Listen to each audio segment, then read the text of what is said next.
Bismillahir Rahmanir Rahim. Alhamdulillah wassalatu wassalamu ala Rasulillah wa ala alihi wa sahbihi wa man walah. We begin in Allah's name and we request praises and blessings upon Rasulullah sallallahu alayhi wa sallam. My dearest brothers and sisters in Islam, Assalamu alaikum wa rahmatullahi wa barakatuh, and welcome to Moments with Allah, our series this Ramadan. I am here still in Sydney. I'm being hosted by one of my students. May Allah subhanahu wa ta'ala bless him and bless his home. And today's moment with Allah comes from a narration found in Sunan Ibn Majah, which is a book of hadith compilation. It's also compiled by Imam al-Tirmidhi in his book, by Imam Ibn Hibban, by Imam al-Hakim as well, on the authority of 𝑺𝒂𝒋𝒊𝒅 Muslim, and he reports it from Abu Hurairah radiallahu anh and Abu Sa'id al-Khudri radiallahu anh. And they get this lesson from Rasulullah sallallahu alayhi wasallam. And the Prophet sallallahu alayhi wasallam says that there is never a slave who says La ilaha illallah wallahu akbar, that there is no one worthy of worship besides one Allah and Allah is the greatest, except that Allah subhanahu wa ta'ala says, my slave has spoken the truth, there is no one worthy of worship besides me and I am the greatest.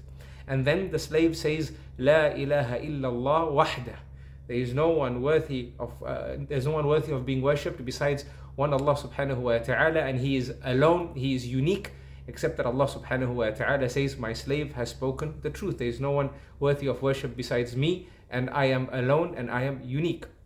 And then the slave says La ilaha illallah la sharika lah, that there is no one worthy of worship besides one Allah and he has no partners, except that Allah subhanahu wa ta'ala says, my slave has spoken the truth, there is no one worthy of worship besides me and I have no partners. And then the slave says, La ilaha illallah, la hawla wa la quwwata illa billah.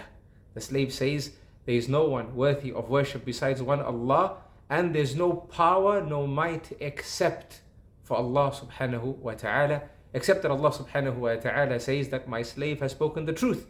There's no one worthy of worship besides one Allah, and there's no power and no might except for the power and might of Allah subhanahu wa ta'ala. Subhanallah, what a moment with Allah subhanahu wa ta'ala. We began this series, brothers and sisters in Islam, speaking about the importance of dhikr, having tongues moist with the remembrance of Allah subhanahu wa ta'ala. Such an easy thing to do, words that are so light on our tongue, and they create moments with Allah subhanahu wa ta'ala, true moments. Subhanallah, how many of us find ourselves stuck in traffic and not remembering Allah subhanahu wa ta'ala, but maybe we are humming a tune of a song that we might have just heard in the supermarket? How many of us are on our way to school or sitting in class waiting for the teacher to arrive, or waiting on a bus, waiting at the train station, and we're not utilizing these moments to create moments with Allah subhanahu wa ta'ala? We are in the month of Ramadan,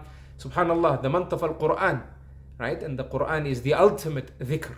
Subhanallah, inna nahnu nazzalna dhikr, as Allah subhanahu wa ta'ala said, it is us, it is we who have revealed the dhikr, meaning the Qur'an. This is the month of Al-Qur'an. There's no better month, brothers and sisters in Islam, to develop this relationship with Allah subhanahu wa ta'ala in the form of having tongues moist with the remembrance of Allah subhanahu wa ta'ala. This is the lesson I leave you with. I love you all for the sake of Allah, and until next time, salamullahi alaykum wa rahmatuhu wa barakatuh.